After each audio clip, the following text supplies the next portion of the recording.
it's a difficult business to be in, to provide care and services to seniors with needs. So as a mission-driven company, hiring people in your leadership team that are mission-driven, it truly is great, and it gives them something to focus on.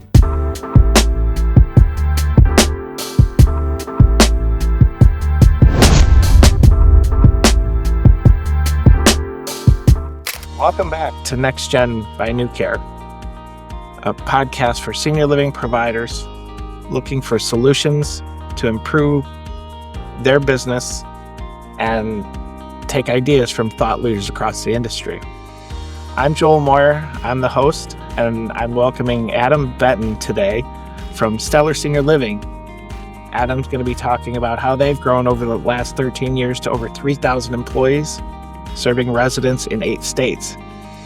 He's also going to talk about how they've built their culture to truly create consistency across the board. He's also going to talk about the foundation that they've created, really giving back to communities through some innovative, great ideas, providing opportunities for developmentally disabled individuals to work in their communities as well. Today, I have Adam Benton from Stellar Senior Living on as my guest. We're really excited for Adam to share his innovative approach to senior living and some of the great things, how they give back to the community and are continuing to grow their business. So welcome, Adam. Hey, Joel, thanks for having me. This is a great opportunity. I'd love to just share a little bit about what we're doing, and I think these opportunities are great. So let me give you a little bit of background about Stellar. I grew up not thinking that I'd be in a family business, but here I am. So I'm one of the partners. It's me, my dad, my brother-in-law. We've been in business for 13 years now, and it's still a privately held family business. It's what's called a BLLC, which is a benefit limited liability company. That's a kind of a hybrid between a for-profit and a nonprofit, and I'm happy to jump into that in a little bit. But today, currently, we have 36 locations. We're in 8 different states, and we tend to manage properties that are about 130 units or so. And our main goal is really just if you ask anybody in our company, it's by 2030, it's to improve the lives of 10,000 people, and that's residents as well as employees. So that's what we're showing up to do every day. No, that's really great. I've been out to your office a few times and have known your dad for many years. So I'm similar to you. So I'm second generation in this. My mom is a geriatric practitioner. She's 78 years old, still active in the business, teaching classes and doing some other things. And she has a driver. She manages a few facilities and has a driver that takes her there and back and whatnot. And at the same time, she lives in lives in a building, lives in an assisted living community. So that's a commitment. She's still there. My dad recently passed away, and he was receiving care and services there. And my mom decided she was going to keep living there even after he passed away. So yeah, our family has been in it since the late 80s. Primarily focused on memory care communities, and here based in Wisconsin and the Midwest. So appreciate you coming on, and really excited to share your story and some of the innovative, cool things you guys are doing. This is really why we have this, and is to help other providers really understand some of the cool things that their counterparts are doing, and people can like our podcast, share what we're doing. So let's just jump into it. Tell me a little bit about, I know you guys have had some measured growth and management opportunities and development opportunities. What are some of the more innovative things that you guys have tried to implement to make sure that you're providing consistent, great care across the board? Yeah, it's a really tricky question to answer. I think what's great about senior living is there's so much humanity in it. It's residents, it's their family members, it's the employees, it's their families, it's visitors, the community around us. So there's just a lot of people involved. And so at our company, we're at about 3,200 employees. And it's there's still, for a number of reasons, a fair amount of turnover in the industry, probably 80 to 100% turnover in a year, which is some of those factors are just, this is an entry level position as people are going to school and they need to get credit hours and stuff related to CNA or RN type of clinical roles. And then also just, it's not an easy job. So a lot of the frontline staff tend to move around a bit. And so one of the biggest tricks or challenges that we focus on is, how do you build up 3,200 people that are the best 3,200 people that we could find, and that then translates into phenomenal care and services for our residents. And so, a lot of thought and innovation into how you find, retain, train, motivate that group of people. And I personally believe is, um, you can think of a bell curve of just 3,200. You're not going to have everybody perfect, but the whole idea is, how do you shift that curve even 5, 10% every year to where, the next year you hire 200 people better than the year you did last year. And then that then ultimately just rolls into those people inviting their friends and just generating this virtuous cycle. Um, so we have a lot of tools and systems and processes that we're constantly innovating and iterating on to improve that group. No, I truly appreciate that. The part I tell our managers, every business out there, people, when you have a lot of good retention, all of those people didn't start the same year. So each year you just try to build your core group a little bit more and a little bit more and keep a few more people. And then eventually have a really good core group of people. And you're, like you said, you're going to have some of that turnover that, people are moving on, people that, work for you and, move on and get a degree in something and move on to become a manager somewhere else, or decide, they had a good experience in senior living, but they're, going to be a nurse in critical care unit somewhere or a different type of setting. But it's really cool that, we have the opportunity to give people experiences um, early on in their career sometimes as caregivers. And so what's the one or two things that you guys feel like you do, differently to truly address that issue, to pull people in and keep them? Yeah, well, maybe I'll answer the side, which is, there's this concept where you can just kind of sign a check and buy things to help operate your business. You can build a building and pay a lot of money to make it look nice and new and have the right spot for it. You can buy any sort of system that helps operate. You can buy policies and procedures.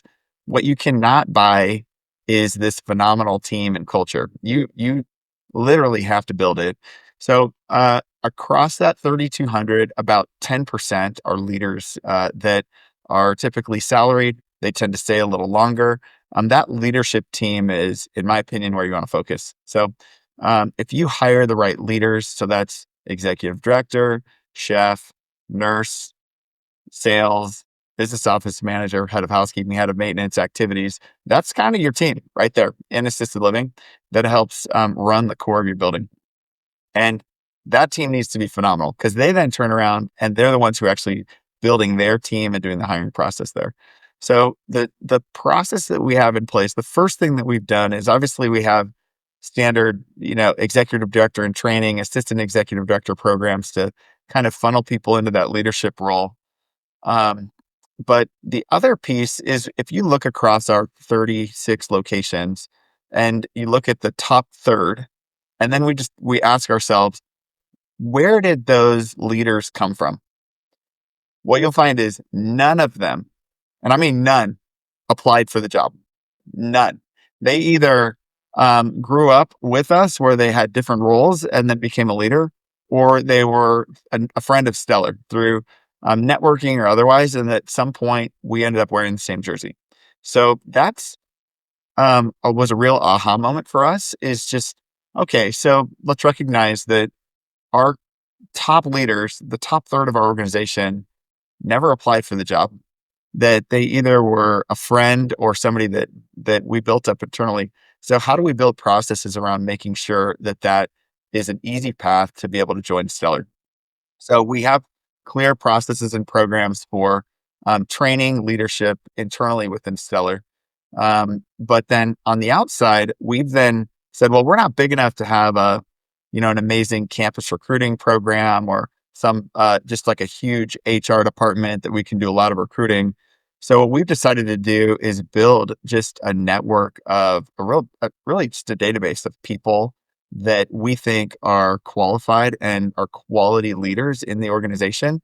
And we want to have at least three of those people that we know around every one of our properties. So if we have 30 something properties today, we want to have 100 people in a database that are what we call friends of Stellar, that we're just, it might be years before we ever work together, but this is a weekly metric that we track where we're tracking our database of friends of Stellar. So people that we've qualified, that we know, that we'll just go to lunch with when we're in the area, or that we might invite to an event of ours. But that's basically it. And our thesis there is that network of people, as you have turnover and you're looking for new leadership, we want to make sure that we're bringing those people into our organization. They become family with us, and that they then in turn really help build the rest of the team. So it's not that innovative, but what I will tell you is if anybody ever wanted to copy us on this, it would take years to do. Yeah.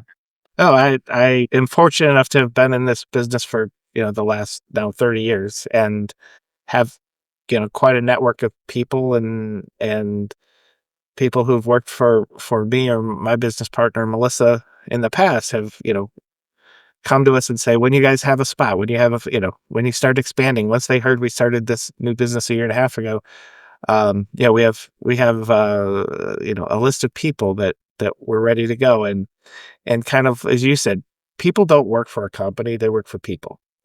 So, and when you're the CEO, when you're, running things, you can't provide all the care and services to these residents. You can't be there for the frontline caregivers.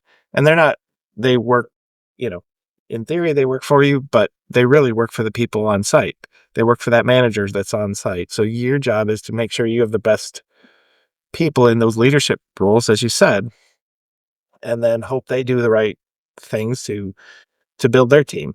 And your job, our job is to truly give them the resources they need to help build that culture over the long term, because it doesn't happen overnight. It takes time to, build those teams that can truly provide the care and services needed in the long run, to serve those residents and serve the community.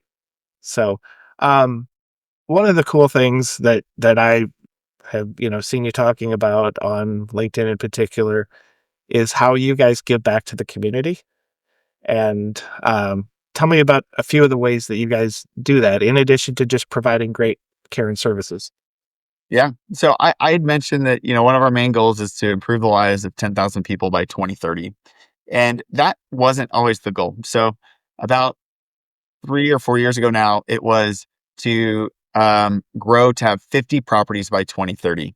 And that was what we learned in that. It was clear, it was a number to hit. There were some growth opportunities there, but it was missing the spark. We were sort of missing the mark on how does this actually apply to everybody in our organization. And there was a real aha moment to say, hey, you know what? This isn't the real goal. We're sort of missing the focus here. So in looking at it, we said, you know what? The goal is we're showing up every day to improve lives. How do we do that? And so 10,000 by 30, that's the goal. Everybody in our organization knows it. What's funny about it is if you just said, well, how many properties does that look like? It's about 50 or 60. So the actual end goal didn't change, but we've added a lot of purpose and heart into it. Once we made that goal change, we actually elected to switch from being an LLC to being a BLLC. Now, what a BLLC allows you to do is, I believe one of the first companies to do this was Ben and Jerry's, where they had a lot of shareholders where they were giving away too much money, and they actually got sued by their shareholders because they were not acting in the fiduciary responsibility to enhance income, bottom line income. And so they said, look, there has to be a way to be a for-profit organization that has more than just financial performance as a main metric. So what a BLLC allows you to do is legally have things like social impact or environmental impact as one of your key metrics. And that if you ever had partners, which we don't right now, but if you ever did, that they couldn't really push back and say, hey, you're not acting in the best responsibility of the shareholders. So in making that election, we also then launched a public foundation. So we have a 501c3 foundation, the Stellar Living Foundation, that turns around and gives back to a few groups. It's our employees, residents, the community around us. And then we have a few causes that are really important to us. So one of the biggest ones is just related to adults with disabilities. So I have 5 kids. My middle child has Down syndrome. He's amazing, but and he's 6 years old today, and he's been a real inspiration for us. And kind of seeing like all of the opportunities within that community. There's a lot of great programs for progressing until you're about 20 to 25, and then it starts getting a little fuzzy as to what to do. And we thought, well, we don't have to really change much about what we're doing, but we can have basically solutions for adults with different abilities within our organization. So if you ever visit like a community in assisted living, you'll probably see somebody that has some sort of a disability or special need. And these employees are phenomenal. They're just typically, once they sort of figure out the routine and the process, they'll stay for years, decades. So some of our best employees have been with the organization longer than we've been at the organization. You know, we have a guy up in Idaho Falls named Greg who's been there 20 plus years. He's the dishwasher, and he's phenomenal. He can tell you everything about stats of anybody in from the high school football team to the local minor league baseball team. But the guy is just there and he's consistent. And so our thought was, let's see if that we can hire 3 people at each location and actually be thoughtful about this. So that's about 100 people within our organization that we're pushing for that have some sort of different ability or special need that we can support. And we think it's a win-win because we think that they'll actually help us. Um, but there is like a few things that make it challenging. One is finding and then matching up opportunities within each organization takes a fair amount of work. And then there's just a longer training and ramp up period.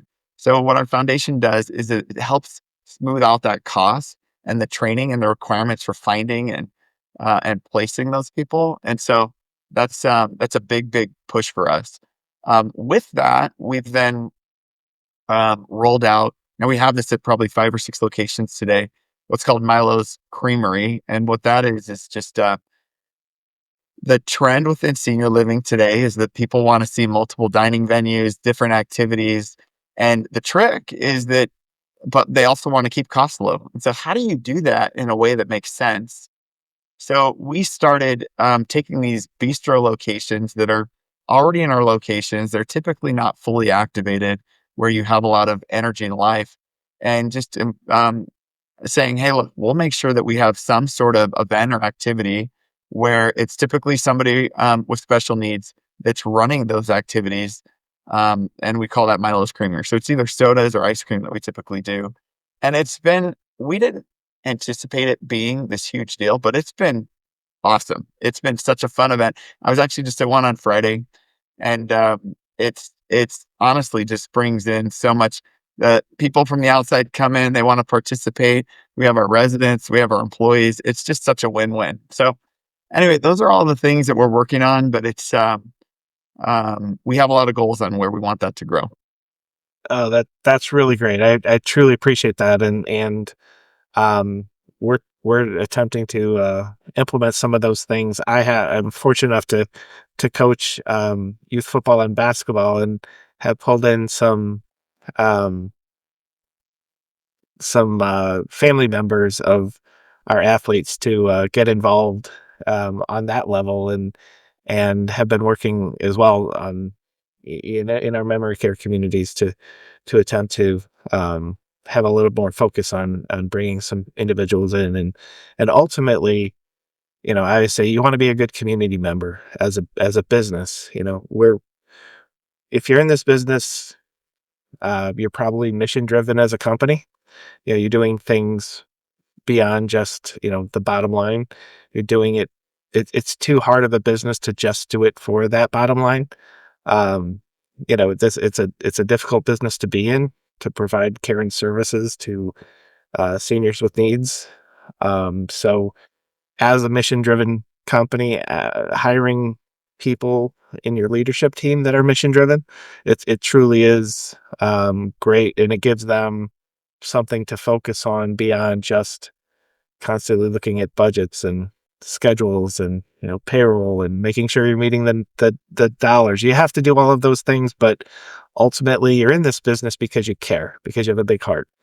So to have some. My career, I started, undergrad in finance. I went and worked on Wall Street for about 5 years. And it, that's truly just focused on just creating income and profitability and a lot of spreadsheets. And you know, it, it's filling a need. You can sort of build and be able to support your own family. But to your point, there are much easier ways. If you want to make income, there are honestly much easier ways to do that. But from a mission driven standpoint, where you want to show up every day and have a purpose, this is the best business to be in. It truly is.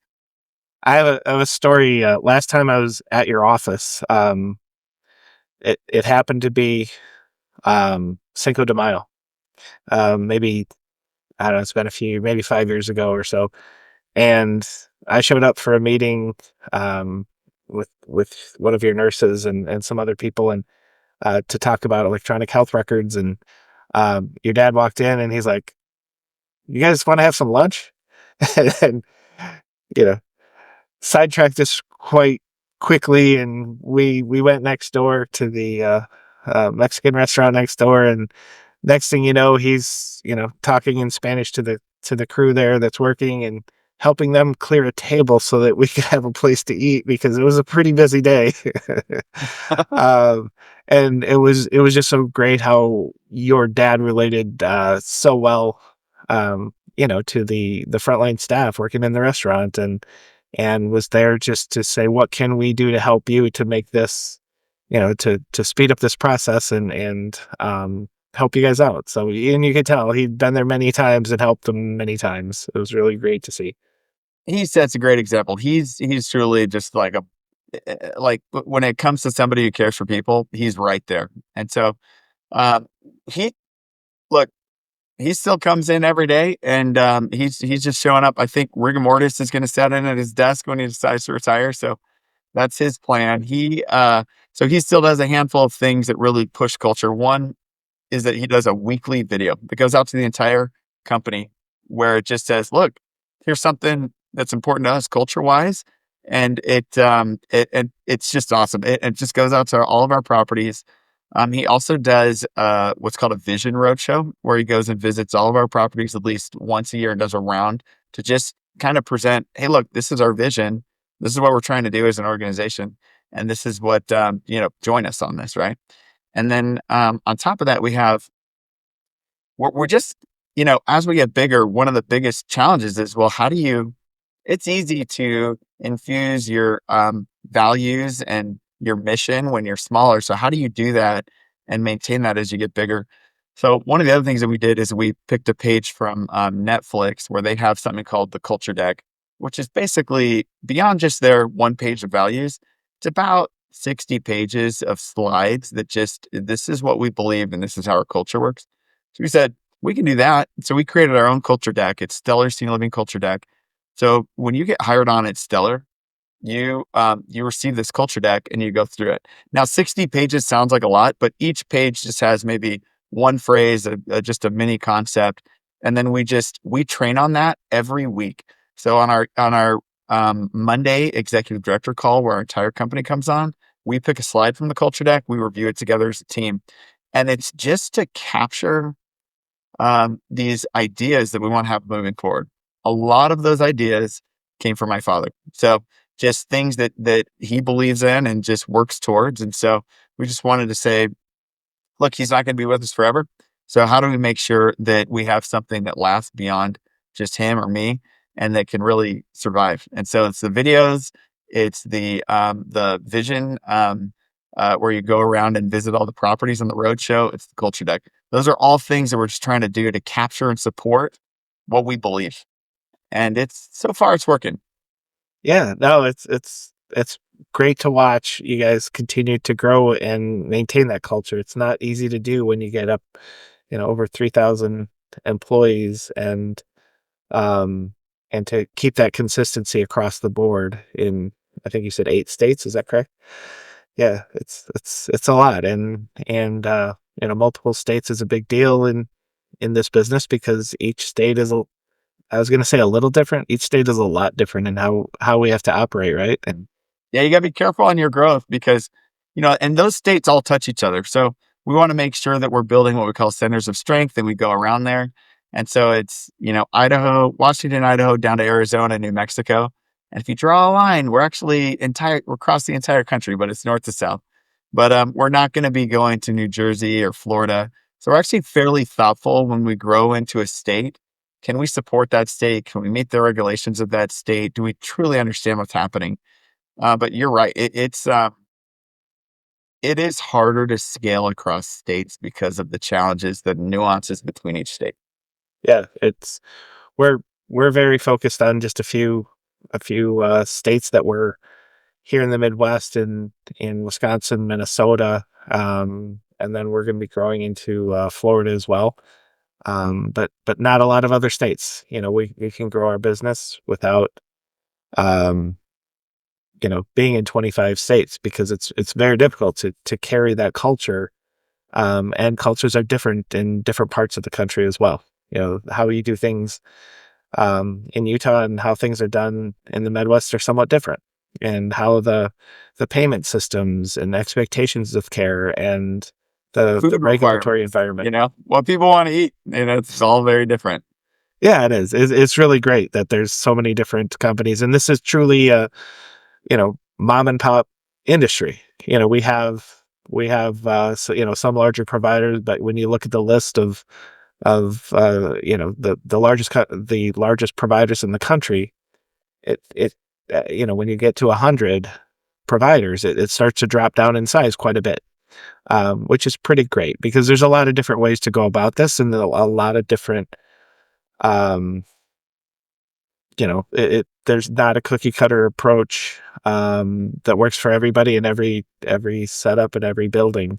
And it's pretty cool that there are regulations that allow us to all do different things in different ways.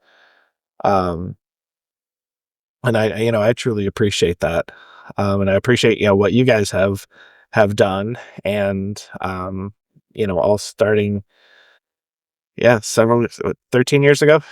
Um, Yeah, we started 13 years ago with 4 properties that we found. It was between first and second year of business school. I was just cold calling, looking for properties to buy. We found 4, but we ended up assigning that purchase to public real estate investment trust, and they leased it back to us. And so, if just for easy math, if they were making about $1 million a year, our lease payment was like $1 million a year. And so we sort of showed up. You're not making any money, but you're in the business and going. And we just launched a management company out of that. And so, our employees would call and say, "Hey, do you have like a policy for XYZ?" It's like, what does it look like? If I Googled it, what does that look? You give me like 30 minutes, you go make it, send it off. Okay, great. And so that was a real, I don't know if I would set up a business like that today. Honestly, I would maybe try to buy some properties, hire a manager, take really good notes and watch how they're doing it. But it's how we started. And it took us a number of years to get to a point where we were profitable enough to then start reinvesting in the business and then growing it. But honestly, I couldn't think of a better way to just be forced to learn every aspect of this business. And that was great. I mean, there was just a long time where it was just me, my dad, my brother-in-law in a Regis temporary office space, showing up every day.